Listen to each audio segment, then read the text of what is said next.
صلیبی جنگوں کے بعد جس وقت ڈورے ڈالے اور صلیبی جنگوں میں سے ان کا بڑا جرنیل جب رہا ہو کر منصورہ کی جیل سے فرانس میں گیا اور فرانس کی ہوائی اڈے پہ اترا، وہاں اس نے ایک جملہ کہا، اس نے کہا اگر تم نے مسلمانوں کا مقابلہ کرنا ہے تلوار سے نہیں ہو سکتا، توپ سے نہیں ہو سکتا، تیر و تفنگ سے نہیں ہو سکتا، بلکہ مسلمانوں کا مقابلہ تمہیں خفیہ جنگ سے کرنا پڑے گا۔ مسلمانوں کے اندر سے عقیدہ نکال لو، مسلمانوں کے اندر سے نظریہ نکال لو، مسلمانوں کے اندر سے جو اندر چھپی ہوئی طاقت ہے اس کو نکال لو، تم فاتح بن جاؤ گے، اور اگر تلوار سے مقابلہ کرو گے کبھی نہیں جیت سکو گے۔ اس کے اس دیے ہوئے نقطے کے تحت انگریزوں نے صلیبی جنگوں کے بعد ہمارے ملکوں پہ یلغار کی، اور بر صغیر پہ انگریز آ گیا، ایتھوپیا پہ انگریز آ گیا، کسی پہ امریکہ آ گیا، کسی پہ کیا وہ فلاں آ گیا، فلاں آ گیا، کسی پہ جرمنی آ گیا، کسی پہ فلاں ملک آ گیا۔ انہوں نے آ کر ہمارے ملکوں کو نوآبادیات بنایا۔ میں جانتا ہوں میری اس بات سے میرا نوجوان مقتدی ناراض ہوگا، میں جانتا ہوں میری اس بات کے بعد میرے خلاف لابن ہوگی، میں جانتا ہوں، لیکن ممبر حق و صداقت کی جگہ ہوا کرتا ہے۔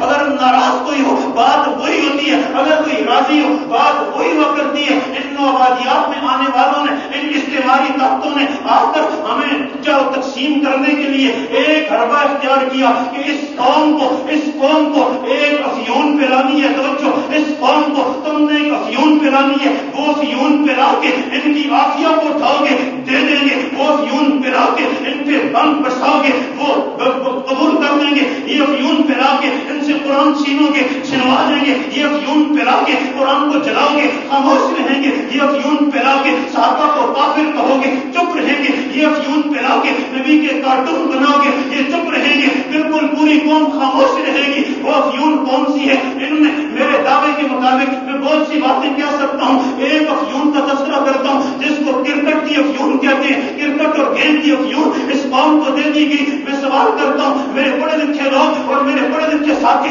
جس وقت میں پردے کی بات کرتا ہوں کہتے ہیں دلیل کی بات کرو، جس وقت میں حدود کی بات کرتا ہوں کہتے ہیں دلیل تو دیا کرو، میں جس وقت قصاص کی بات کرتا ہوں کہتے ہیں دلیل تو دیا کرو، جب میں کرکٹ پہ دلیل دینے لگتا ہوں کہتے ہیں چھوڑو جی دلیل ہے جو کسی کے پاس نہیں ہے۔ میں کہتا ہوں مجھے بتاؤ امریکہ کی کرکٹ کی ٹیم کیوں نہیں ہے، اور ہاں بڑی بڑی طاقتوں کی جو ترقی یافتہ ممالک ہیں ان کی کرکٹ کی ٹیمیں کیوں نہیں ہے؟ اس لیے انہوں نے افیون پینی نہیں ہے، انہوں نے جا کر امت مسلمہ کا مقابلہ کرنا ہے، اور امت مسلمہ کی آسیہ کو لے کر ڈربن حملے برسا کے اور ان کی ساری غیرت کو ان کے دن دہاڑے قاتلوں، ان کے جو نہتوں کے قاتل کو دن دہاڑے فیصلہ بعد میں کروایا، ہیلی کاپٹر پہلے لایا، ہوائی جہاز پہلے لایا، ان کی غیرت کے جنازے نکلوانے کے لیے ایک افیون دینا ضروری تھی، اور وہ افیون اس دور میں کرکٹ سے زیادہ اچھی افیون کوئی بھی نہیں تھی۔ تو پھر میں کہنا چاہتا ہوں ہمارا جو پگڑی والا، ہمارا جو داڑھی والا، ہمارا جو دیندار یا بے دین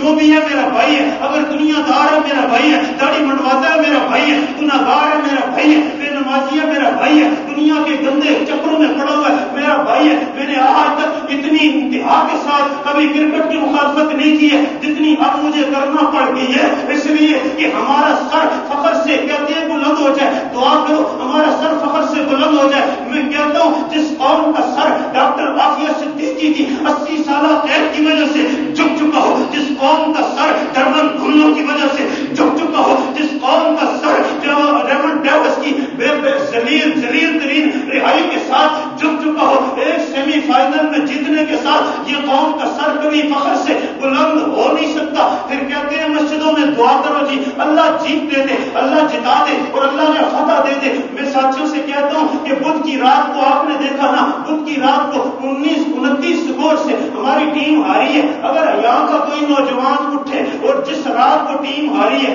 صبح کی نماز کے بعد وہی نوجوان اٹھے امام صاحب سے کہ دعا کرو جی ہماری ٹیم جیت جائے، آپ اس کا مزاح کریں گے یا نہیں کریں گے؟ ٹیم تو رات کو ہار چکی ہے، یہ صبح کہہ رہے ٹیم جیت جائے، یہ کہیں نہیں بس ہو سکتا ہے جیت جائے، ہو سکتا ہے جیت جائے، نہیں سارے کہیں گے بھائی ٹیم تو ہاری ہوئی ہے، ہارا ہوا کبھی جیتا نہیں کرتا۔ میں کہتا ہوں سیمی فائنل نہیں فائنل ہم ہر میدان میں انڈیا سے ہارے ہوئے ہیں، مجھے کوئی شرم نہیں ہے اس بات میں، ہم ہر میدان میں انڈیا سے ہارے ہوئے۔ اب ممبر میں دعا کرو تب بھی جیت نہیں سکتے، نماز کے بعد دعا کرو تب بھی جیت نہیں سکتے، سورۃ الفتح پڑھو تب بھی جیت نہیں سکتے، پورا قرآن پڑھو تب بھی جیت نہیں سکتے۔ آپ کہیں گے کس طرح؟ میں کہتا ہوں اس طرح کہ انڈیا کا گانا پورے پاکستان کا کینسر بن چکا ہے، ہم گانوں کے میدان میں ان سے ہار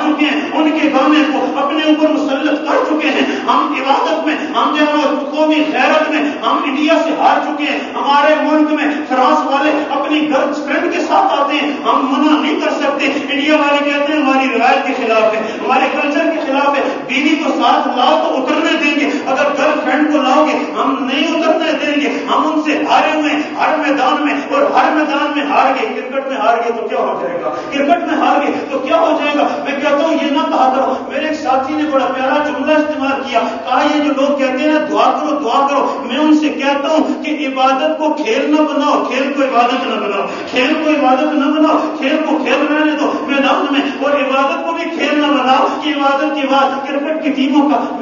کل میں گاڑی میں گیا, ڈرائیور اپنا تبصرہ کر رہا ہے, کنڈکٹر اپنا تبصرہ کرتا ہے, سواریاں اپنا تبصرہ کرتی ہیں. میں نے کہا بھون صاحب کی بات سچی ہوئی ہے, رجوع ہو رہا ہے. ایک کہنے لگا یہ شکست اس لیے ہوئی ہے جی ہم پکڑے گئے ہیں, ہم پکڑے گئے ہیں. ہر چوکے چھکے پہ ہم ڈول بجاتے تھے, ناچتے تھے, اس وجہ سے پکڑے گئے ہیں, اس وجہ سے پکڑے. میں نے کہا نہیں اس سے ذرا پیچھے جاؤ, اس سے تھوڑا سا اور پیچھے جاؤ. ہم نے قومی ذلت کا مظاہرہ کیا. ہم نے 2 دن پہلے سیمی فائنل سے پچھلا میچ جیتنے سے 2 دن پہلے امریکہ کے اندر قرآن چلایا گیا, اور اس قرآن کی جلنے کی 25 منٹ تک ویڈیو آج بھی نیٹ پر موجود ہے. 25 منٹ تک قرآن جل رہا ہے. ہماری قوم باہر نہیں آئی, اور اگلے دن میچ جیتا, ساری قوم باہر آ گئی. یہ ذلت ہے ہماری. اللہ رب الجلال کھیل کو کھیل رکھنے کی توفیق عطا فرمائے, کھیل کو عبادت بنانے اور عبادت کو کھیل بنانے سے اللہ ہماری عبادت فرمائے. اور ہم جو ملت اسلامیہ ہیں, اس ملت اسلامیہ کے نہج پہ اللہ ہمیں سوچنے کی توفیق عطا فرمائے.